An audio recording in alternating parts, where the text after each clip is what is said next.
Assalamualaikum warahmatullahi wabarakatuh. Alhamdulillah, selalu saja lisan kita memuji Sang Pencipta Allah atas segala nikmat yang dilimpahkan kepada kita. Dan juga selanjutnya kita panjatkan salawat dan taslim kepada utusan Allah Nabi besar Muhammad sallallahu alaihi wa ala alihi wa sahbihi wasallam sebagaimana Allah telah memerintahkan kita untuk mengucapkannya. Semoga saja teman-teman sekalian seluruh amal saleh yang pernah kita kerjakan diterima oleh Allah SWT dengan pahala yang sempurna, serta juga seluruh dosa-dosa yang pernah kita lakukan dimaafkan dan diganti dengan kemahamuran Allah menjadi pahala dengan izinnya. Dan juga semoga sisa umur kita semuanya berisikan amal-amal saleh dan kita meninggal di atas Islam dan iman. Allahumma amin. Tema kita pada siang ini teman-teman sekalian tentang masalah saudaraku inilah rahasia rezekimu. Dan ini tema yang cukup panjang ya, kalau ingin dibahas mungkin berhari-hari pun tidak akan selesai kalau kita membahas masalah rezeki. Tapi coba kami simpulkan di poin-poin penting, ini pun juga poin-poinnya sangat padat, tentang apa itu rezeki dan kiat-kiat apa agar bisa seseorang di antara kita selalu mendapatkan rezeki dari Sang Pencipta Allah Subhanahu wa Ta'ala. Yang pertama teman-teman sekalian, kita harus pahami rezeki itu bukan sebatas duit atau uang saja ataupun harta. Kita harus memahami lebih luas makna rezeki itu, karena semua yang mencakup kebutuhan seseorang untuk melalui kehidupan di muka bumi ini, bahkan di akhirat sana, diistilahkan dengan rezeki. Anda diberikan kesehatan, sebuah rezeki. Anggota tubuh Anda juga bisa berfungsi, mata bisa melihat, telinga bisa mendengar, dan yang lainnya juga bisa berfungsi, ini juga rezeki. Anda masih diberikan umur, rezeki. Anda masih diberikan makanan, minuman, rezeki. Dan juga termasuk Anda mendapatkan harta benda, ya rezeki. Nah, cuma kebanyakan orang dia mengurung makna rezeki di materi saja, sehingga pada saat dia sehat namun mungkin secara ekonomi dia biasa saja atau miskin, dia menganggap dirinya tidak mendapatkan rezeki. Atau misal dia hanya makan hari itu makanan yang menurut dia biasa saja, dia berharap yang lebih baik dan dia melupakan kalau itu adalah bagian daripada rezekinya ya. Dan seterusnya, semua itu makna rezeki, dan rezeki itu sangat luas. Sekali lagi saya katakan, di dunia kebutuhan kita kalau terpenuhi namanya rezeki ya. Dan juga di akhirat, maksudnya orang ke dalam surga, selamatnya dari neraka, ini juga adalah rezeki yang luar biasa ya. Jadi ini terkait satu sama yang lainnya. Baik, kita akan bahas teman-teman sekalian rezeki secara global ini dalam beberapa ayat-ayat Al-Quran yang perlu Anda renungi tentunya, supaya Anda tidak perlu lagi mencari rezeki itu kepada selain Allah Subhanahu wa Ta'ala, terutama kita seorang muslim ya. Kita coba buka surah Az-Zariyat, surah nomor 51 ayat 56 sampai 58. Surah Az-Zariyat surah nomor 51 ayat 56 sampai 58. Saya akan bacakan. A'udzu billahi minasyaitonir rajim. Bismillahirrahmanirrahim. Wa ma khalaqtul jinna wal insa illa liya'budun. Ketahuilah, kata Allah, aku tidak menciptakan jin dan manusia. Kita ada di muka bumi ini terus turun-temurun, dari bayi, kemudian anak-anak, dan remaja, kemudian menikah, kemudian tua, kemudian meninggal dunia. Itu kecuali semuanya hanya untuk beribadah kepadaku. Lalu Allah mengatakan, itu ayat 56-nya, ayat 57-nya, ma uridu minhum min rizqi wa ma uridu an yut'imun. Aku tidak menghendaki rezeki sedikit pun dari mereka, kata Allah. Dan aku tidak menghendaki supaya mereka memberiku makan. Nah, jadi Allah Subhanahu wa Ta'ala sini menyebutkan kalau mereka pun ibadah, sholat, puasa dan mengerjakan semua ketaatan, Allah tidak butuh balasan apa-apa dari semua itu. Allah tidak butuh rezeki, artinya makna rezeki tadi yang sangat luas itu ya, bukan hanya sekedar harta. Lalu Allah menjelaskan di ayat 58, dan ini inti daripada penyampaian masalah rezeki. Innallaha huwar razzaqu dzul quwwatil matin. Sesungguhnya Allah dialah zat yang maha pemberi rezeki, yang mempunyai kekuatan lagi sangat kokoh. Artinya tidak akan pernah habis stoknya. Allah tidak akan pernah memutus hambanya kalau mereka meminta. Bahkan ada yang tidak diminta pun diberikan. Seperti kasus sekarang, kita menarik nafas, bernafas ini kita tidak minta kepada Allah SWT. Allah sudah kasih. Anda bisa melihat layar Anda sekarang, mata kita menangkap cahaya sehingga kita bisa melihat, ini juga sebuah rezeki. Anda bisa mendengarkan sekarang suara saya, sebuah rezeki ya, telinga Anda masih berfungsi. Mungkin tangan Anda masih memegang handphone dan coba membuka juga ayat-ayat Al-Quran yang kami sebutkan tadi, aplikasi Al-Quran juga sebuah rezeki. Berfungsinya jari-jari kita semua ya. Hati kita tersentuh, pikiran kita mulai mencerna dan akhirnya berpikir. Ini juga rezeki yang luar biasa ya. Dan Allah tidak akan pernah berhenti memberikan rezeki hamba-hambanya. Anda tahu ayat kursi ya. A'udzu billahi minasyaitonir rajim. Allahu la ilaha illa huwal hayyul qayyum. Ya, hayyul qayyum. Ini Al-Baqarah surah nomor 2 ayat 255. Ayat kursi yang masyhur Anda dianjurkan baca selepas sholat, Anda dianjurkan baca di zikir pagi petang, membaca pada saat merasa tidak tenang hati, pada saat mau tidur kita membaca ayat kursi. Artinya Allah yang tidak ada Tuhan yang berhak disembah kecuali Dia, yang maha hidup dan terus menerus mengurus makhluknya, memenuhi kebutuhan-kebutuhannya. Bukan cuma kita manusia, jin, bukan cuma jin juga, hewan-hewan, tumbuh-tumbuhan, ya, dari segala sesuatunya diberikan rezekinya. Dari kita masih di kandungan ibu kita, di dalam kantong air, dan saya terus ya sampai hari ini teman-teman masih merenungi bagaimana bayi bisa hidup dalam sebuah kantong yang penuh dengan air dan dia bisa hidup. Terlebih lagi saat-saat menjelang mau melahirkan atau lahir, bagaimana kepalanya sudah di bawah ya. Kita bayangkan kalau kita berada di sebuah kolam, ya, berenang pun kalau kepala kita yang lebih dalam ke bawah dibandingkan kaki, itu jauh lebih ada tekanan air sebenarnya.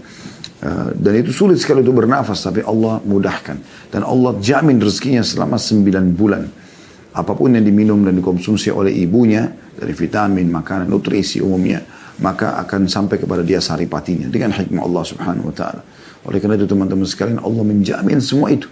Dan kita harus menyadari masalah ini. Dan dalam masalah ini teman-teman sekalian ada sebuah ceramah yang pernah saya dengarkan ya, dari salah satu dosen di Ummul Qura. Beliau bernama Dr. Muhammad, dan beliau mengatakan ada seorang teman, dia bilang menghubungi saya, dia bilang gitu ya, dia menceritakan orang ini butuh modal, butuh melunasi utangnya, intinya dia sangat butuh sekali. Kemudian dia telepon Dr. Muhammad, lalu dia mengatakan, saya butuh sekali rezeki, ajarkan kepada saya doa, mungkin saya bisa baca. Kata Dr. Muhammad, lalu saya teringat tiba-tiba, terlintas pada saat lagi telepon, kita sekilas begitu saja tentang ayat ini. Az-Zariyat 56-58 ya. Wa ma khalaqtul jinna wal insa illa liya'budun. Aku tidak ciptakan jin dan manusia kecuali untuk menyembah kepadaku. Ma uridu minhum rizqi wa ma uridu minhum an yut'imun. Aku tidak pernah, kata Allah, mengharapkan balasan rezeki dari mereka dan tidak berharap mereka berikan makan. Innallaha war-razzaqu dzul quwwatil matin.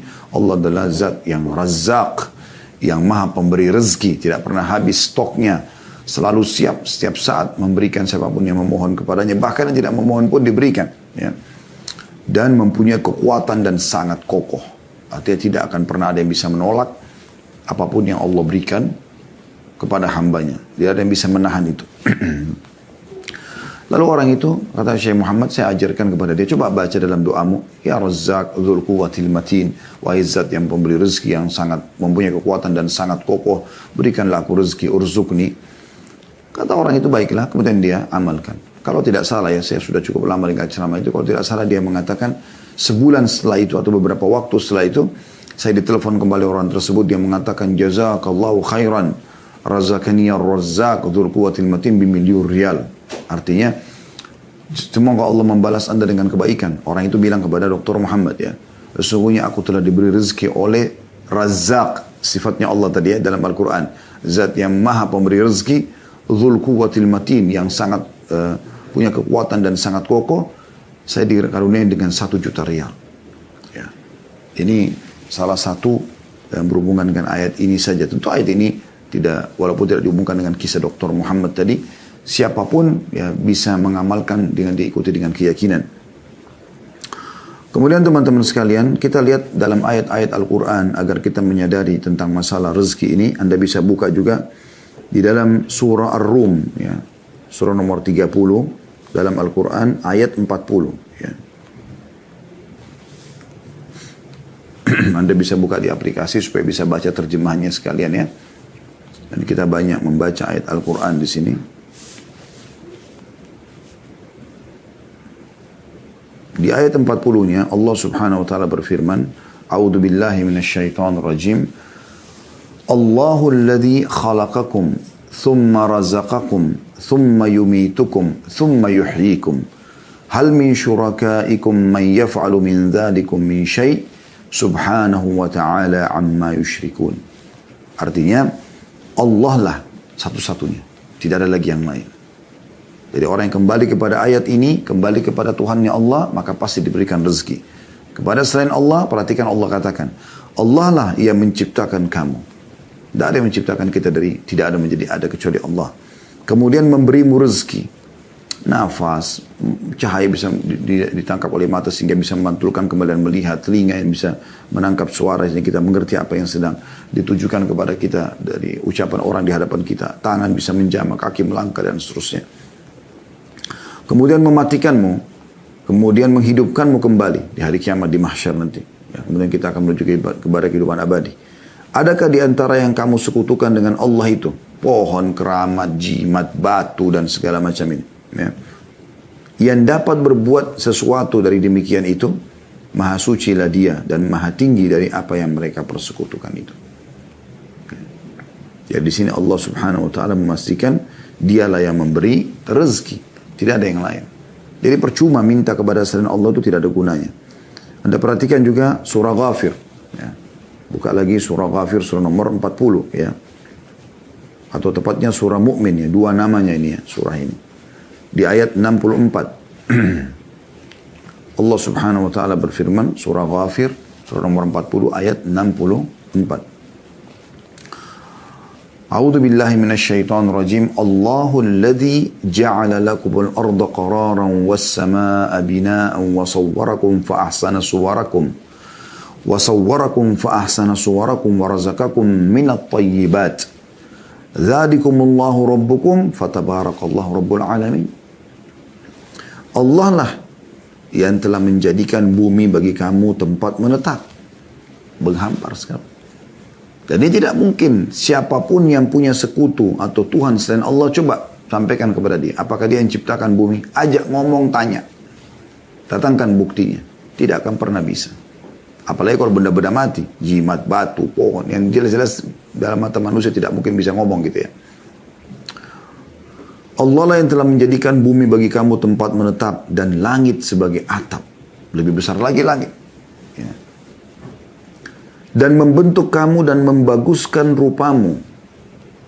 Alis seperti ini, mata, hidung, bibir, lidah, gigi, tangan, dan segala macam keindahan dalam tubuh manusia dan kesempurnaan yang luar biasa gitu. Serta memberimu atau memberi kamu rezeki dari hal-hal yang baik-baik. Ya. Artinya Allah sudah membuat fitrah kita teman-teman sekalian suka dengan yang baik-baik. Misalnya bau wangi, ya, penataan yang rapi, ya, itu kan fitrah kita suka. Ya. Allah berikan dari yang baik-baik dan semua yang thayyibat itu yang baik-baik Allah halalkan. Ya. Tapi tentu berhubungan dengan halal, nanti kita jelaskan masalah itu ya. Dalam beberapa poin kiat menambah rezeki itu. Yang demikian itu adalah Allah Tuhan kalian. Yang Maha Agung, Tuhan alam semesta. Jadi Allah terus memperkenalkan dirinya, tidak ada yang memberi rezeki kecuali dia. Jangan pernah minta, jangan pernah bergantung, jangan pernah memohon, ya, kecuali kepada Allah Subhanahu wa ta'ala. Juga Anda bisa lihat dalam surah Qaf, ya. Surah nomor 50 dalam Al-Quran. Di ayatnya ayat 6 sampai ayat 11 ya. Surah Qaf ayat 6 sampai ayat 11. Allah menyebutkan A'udzu billahi minasyaitonir rajim. Afalam yanzuru ila as-sama'i fawqahum kaifa banaynaha wa zayyanaha wa ma laha min furuj. Maka mengapa mereka tidak melihat ke langit yang ada di atas mereka? Bagaimana kami meninggikannya dan menghiasinya, dan langit itu tidak mempunyai retak sedikit pun. Allah mengajak kita berpikir. Jangan minta kepada selain Allah. Apalagi patung seperti orang-orang zaman jahiliyah dulu di Mekah. Ya, zaman sekarang pun masih ada orang seperti jahiliyah. Minta-minta pada patung. Minta-minta pada jin, syaitan, melalui para dukun-dukun. Minta-minta pada jimat, pohon, ya, lautan, matahari, bintang, bulan, semua ini makhluk. Allah mengatakan itu. Coba pikir baik-baik. Mengapa mereka tidak melihat ke langit di atas kepala mereka? Bagaimana kami meninggikannya? Bagaimana kami menghiasinya dengan bintang-bintang, dengan matahari, dengan bulan. Dan mereka tidak temukan sedikit pun retak di langit itu. Pada Allah sebutkan lagi di depan mata kita bumi. Di ayat 7 itu tadi ayat 6-nya. Ayat 7-nya wal arda madadnaha wa alqaina fiha rawasiya wa ambatna fiha min kulli zawjin bahij. Dan kami hamparkan juga bumi itu. Dan kami letakkan padanya gunung-gunung yang kokoh. Dan kami tumbuhkan padanya segala macam tanaman yang indah dipandang oleh mata. Siapa yang buat itu semua? Tidak ada yang mampukan diri seperti ini kecuali Allah. Ya. Bumi bisa ditinggali, dipijaki, dibangun rumah, ya, dicocok tanami, diambil hasilnya. Gunung-gunungnya, ada yang gunung berapi, ada gunung batu. Ya. Anda bisa lihat dan macam-macam ada ilmu pengetahuan manusia yang Allah berikan supaya mereka mempelajari semua itu sebagai tanda keajaiban. Dan ujung-ujungnya mereka harusnya kembali, oh berarti penciptanya luar biasa nih. Sampai begini komposisinya, ya, sampai begini ukurannya, sampai begini kekokohannya, lebarnya dan seterusnya. Allah mengatakan, ya, ayat 8-nya, tabsiratan wa dzikra likulli 'abdin munib, untuk menjadi pelajaran dan peringatan bagi tiap-tiap hamba yang kembali mengingat Tuhannya. Mau mengenal Tuhannya, nah kembali kepada itu. Ya. Jadi jangan minta kepada atasan, jangan minta kepada mertua, orang tua, minta kepada Allah. Allah akan menggerakkan mereka untuk memberikan kebutuhan Anda. Kemudian Allah sebutkan di ayat 9-nya, وَنَزَّلْنَا مِنَ السَّمَاءِ مَاءً مُبَارَكًا فَأَنْبَتْنَا بِهِ جَنَّاتٍ وَحَبَّ الْحَصِيدَ. Dan kami turunkan dari langit air yang banyak manfaatnya, hujan. Shower di kamar mandi Anda kira-kira bisa menyala tanpa ada yang menyalakan? Atau mungkin ada shower itu tanpa ada yang memasangnya? Kan tidak mungkin. Begitu juga air hujan yang turun dari langit. Bagaimana bisa air hujan turun dengan derasnya, ukurannya, ya kadarnya, kemudian waktunya, berapa lama. Tanpa ada yang mengaturnya. Allah mengatakan, dan kami yang turunkan air dari langit itu. Yang banyak manfaatnya. Lalu kami tumbuhkan dengan air itu pohon-pohon dan biji-biji tanaman, ya, yang diketam. Jadi banyak yang tumbuh, akhirnya bisa berbuah-buahan, bisa menampung air hujan turun dari langit supaya tidak banjir. Nah, kita tahu ada penghijauan, ada hutan, bagaimana para pemerintah di muka bumi ini juga menjaga, ya, supaya jangan sampai hutan-hutan gundul dan seterusnya. Lalu Allah mengatakan di ayat 10-nya, وَالنَّخْلَ بَاسِقَاتٍ لَهَا تَلْعُنْ نَضِيدَ. Dan pohon kurma, perhatikan baik-baik, yang tinggi-tinggi dan mempunyai mayang yang bersusun-susun. Satu tangkai itu banyak sekali, bisa sampai ratusan butir, ya, bahkan ribuan butir kurma. Ya, itu Allah jadikan sebagai tanda-tanda kebesarannya. Dan di sini Allah berikan gambaran kurma karena kurma buah dari sekian ratus jenisnya, ada beberapa jenis kurma kering yang bisa bertahan sampai tahunan, ya, tidak rusak. Nah, ya, tidak ada buah mungkin seperti ini. Ini manfaatnya sangat besar buat kesehatan. Lalu tentu kita tidak jabarkan ini karena ada bahasan sendiri masalah manfaat kurma. Anda bisa lihat di bahasan kami tentang tibbun nabawi atau penguatan nabawi, insya Allah sudah ada di YouTube, ya. Tapi inti bahasan ayat 11-nya, Allah mengatakan semua itu rizqan lil ibad wa ahyayna bihi baldatan maytan kadzalikal khuruj. Semua itu rezeki bagi hamba-hamba kami untuk kami berikan supaya untuk kebutuhan mereka.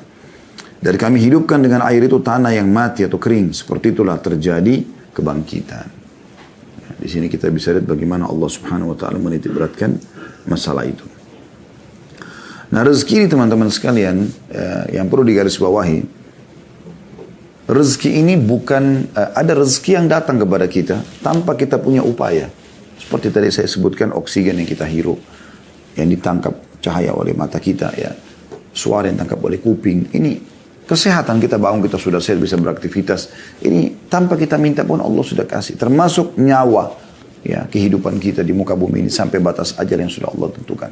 Ya. Jadi ada beberapa rezeki memang yang sampai kepada kita. Kita minta atau tidak minta ada dikasih oleh Allah Subhanahu wa taala. Ada rezeki teman-teman yang tidak sampai kecuali kita memang harus berusaha. Ya. Inilah pernyataan Imam Ahmad rahimahullah pada saat beliau menjelaskan tentang sebagian orang yang duduk manis, kemudian dia mengatakan saya duduk saja nanti rezeki saya akan datang. Yang dimaksud sini adalah masalah harta, ya. Pendapatan harta, pekerjaan, mungkin kalau kita sekarang pendidikan, jodoh, ya pernikahan. Dengan dia duduk, dia nggak mau, sudah nanti rezeki saya akan datang sendiri. Ini yang beliau mengatakan, ini adalah kebodohan yang nyata. Dan Umar bin Khattab pernah memukul dan menghardik orang-orang, mengusir dari masjid. Pada saat ditanya, kalian ngapain di sini? Mereka bilang, kami sedang bertawakal kepada Allah. Ya, kami menunggu rezeki kami. Maka kata Umar, kalian mengatakan menunggu rezeki sementara kalian tahu bahwasanya Allah tidak mencatatkan langit menurunkan atau menghujankan emas dan perak, keluarlah dan cari rezeki di luar sana. Sufyan ats-Tsauri rahimahullah, seorang ulama tabi'in, juga pernah berkata seperti itu kepada orang-orang yang duduk di masjid. Lalu ditanya oleh Sufyan rahimahullah, habis sholat Jumat kalian ngapain di sini? Masjid Haram duduk. Mereka mengatakan, kami al-mutawakkilun 'ala Allah, kami bertawakal kepada Allah. Udah, kami duduk aja begini, nanti ada rezeki datang ya sudah datang, kalau enggak ya enggak gitu. Maka kata Sufyan tadi, bukan begitu memahaminya. Kan harus keluar cari. Allah suruh kita mencari. Ya. Dalam surah Jum'ah kan Allah sebutkan begitu. فَإِذَا قُضِيَتِ الصَّلَاةُ فَانْتَشِرُوا فِي الْأَرْضِ وَابْتَغُوا مِنْ فَضْلِ اللَّهِ. Kalau selesai sholat Jumat, maka menyebarlah kalian di muka bumi, lalu cari rezeki itu. Suruh cari. Ya.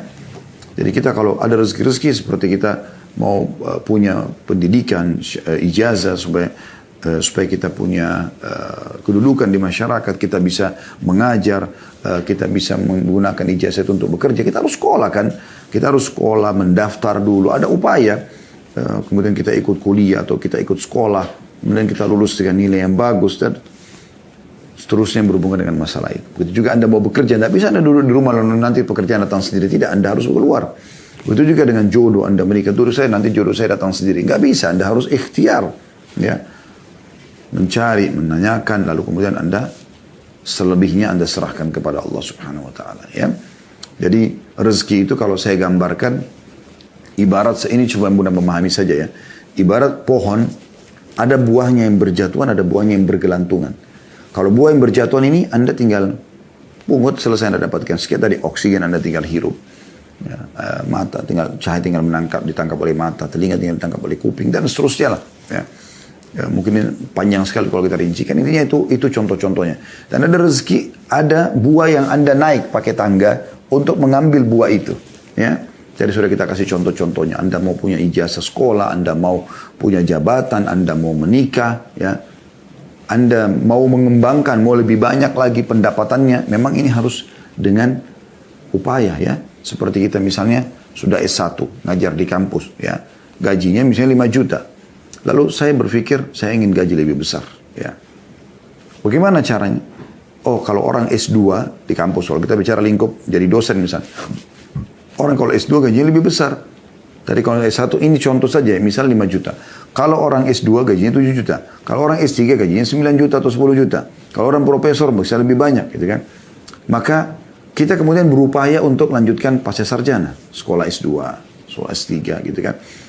Nah ini memang upaya, jadi kita memperbanyak pendapatan kita dengan upaya gitu. Allah SWT memberikan sesuai dengan upaya hambanya gitu kan. Kemudian juga orang yang bekerja, misalnya orang buka restoran, orang buka satu unit usaha apa. Kemudian dia ingin kembangkan, maka dia berusaha, dia pelajari, kemudian sampai dia bisa membuka cabang yang lain dan seterusnya. Sampai ada orang, Masya Allah, Tabarakallah, Allah mudahkan sampai seluruh dunia dia punya, ya, cabang-cabang usahanya. Allah berikan taufik. Kenapa? Karena dia berusaha. Padahal sebenarnya dia manusia seperti kita. Punya 2 mata, punya 2 telinga. Dia punya waktu 24 jam. Dia tidak lebih daripada itu. Sama dengan kita. Tapi kenapa mereka bisa? Karena mereka berusaha. Ya, mereka berusaha. Dan ini yang dimaksud dengan makna ayat tadi. Ya. Kemudian juga teman-teman sekalian, kita akan masuk kepada poin yang mungkin kalau saya bisa bahasakan inti daripada bahasan kita, yaitu tentang masalah kiat-kiat mempertahankan dan memperbanyak rezeki. Insya Allah saya akan sebutkan tidak kurang dari 19 poin, tapi kita coba ringkaskan, ya, karena ini setiap poin pun cukup panjang bahasannya. Tapi saya akan coba memberikan, mudah-mudahan teman-teman sudah bisa menyiapkan pena dan kertasnya untuk menulis, kalaupun menulis ya, insya Allah itu akan banyak manfaatnya. Kiat yang paling pertama, teman-teman sekalian, yang harus kita fahami adalah syukur. Syukur, ya. Mensyukuri nikmat yang Allah berikan. Tidak akan pernah bertambah sebuah nikmat tanpa syukur. Ya.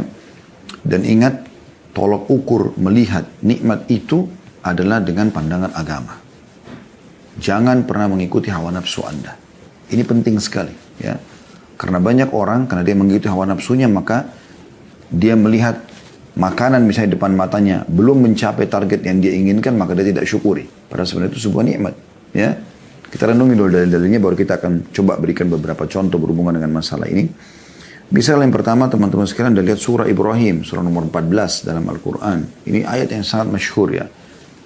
Ayat 7-nya, surah Ibrahim, surah nomor 14 ayat 7. A'udzu billahi minasyaitonir rajim. Wa idh ta'adzana rabbukum la in syakartum la azidannakum wa la in kafartum inna 'adzabi lasyadid. Ingatlah, maksudnya pelajarilah, ya. Katakanlah Tuhanmu memaklumkan atau menyampaikan, mengikrarkan, dan juga Allah menetapkan sebagai sebuah peraturan. Sesungguhnya jika kamu bersyukur pasti, ya, aku akan tambah, dan jika kamu mengingkari dalam kurung nikmatku, maka sungguhnya siksaku amat pedih. Ada bisa lihat di sini bagaimana Allah Subhanahu wa taala menekankan masalah itu, syukur. Dan kalimat syukur itu alhamdulillah sederhana sekali. Tidak mengambil energi, tidak mengambil banyak waktu. Dan perlu Anda aplikasikan syukur itu dalam realita, ya.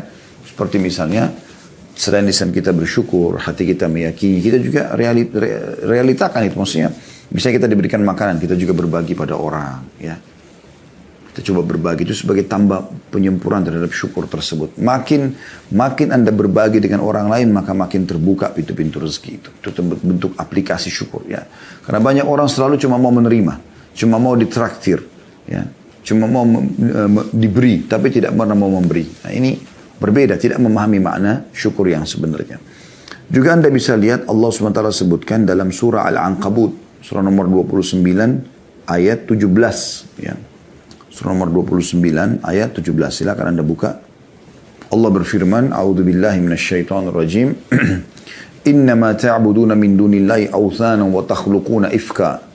Innal ladzina ta'buduna min dunillahi la yamlikuna lakum rizqan fabtagu 'indallahi rizqa wa'budu washkuru la ilaihi turja'un. Artinya sungguhnya apa yang kamu sembah selain Allah itu adalah berhala. Tidak ada manfaatnya. Kuburan, patung, jimat, pohon, apalah selain daripada Allah. Berhala, ya. Dan kalian buat-buat itu dengan dusta. Bohong. Oh, ini punya kekuatan, ini bisa memberikan rezeki, ini bisa menyembuhkan penyakit. Dusta besar, ya. Allah mengatakan itu, ya. Kalau itu semua ifka, kedustaan. Orang-orang Mekah begitu. Mereka bawa patung, yang uniknya mereka yang datangkan batu itu, mereka yang pahat, mereka yang ukir, mereka yang bentuk matanya, hidungnya, mulutnya, mereka yang warnain, mereka yang kasih nama, lalu mereka panggil Tuhan.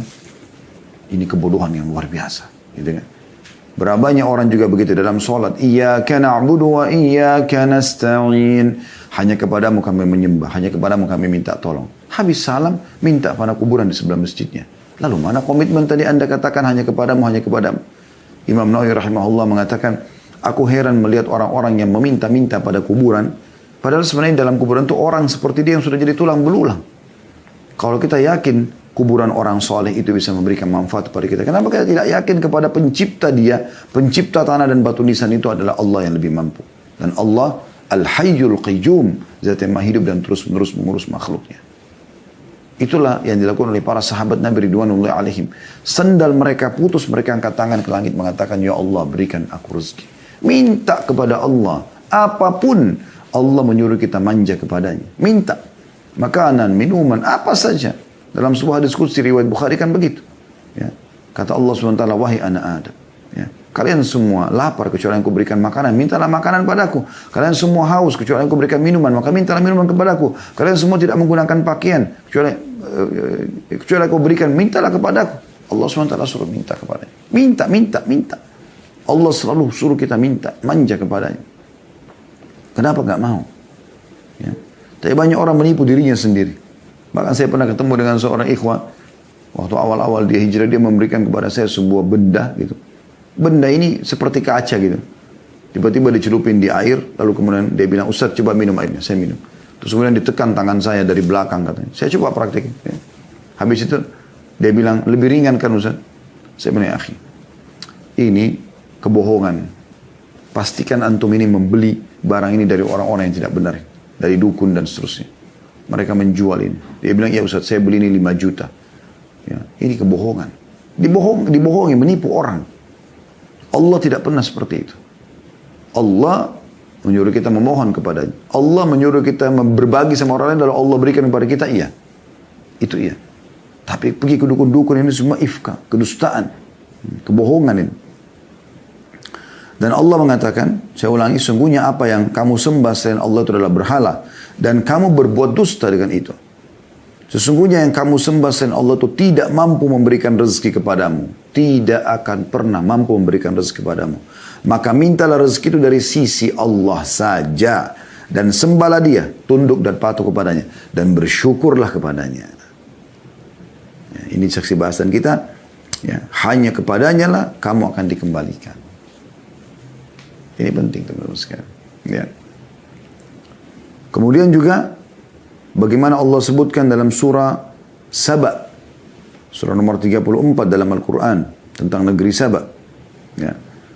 Itu di ayat 15-nya. Di ayat 15. Allah Subhanahu wa taala berfirman, "Laqad kana li saba'in fi maskanihim ayah. Jannatani 'an yaminin wa shimal. Kulu min rizki rabbikum washkuru lah. Baldatun tayyibatun wa rabbun ghafur."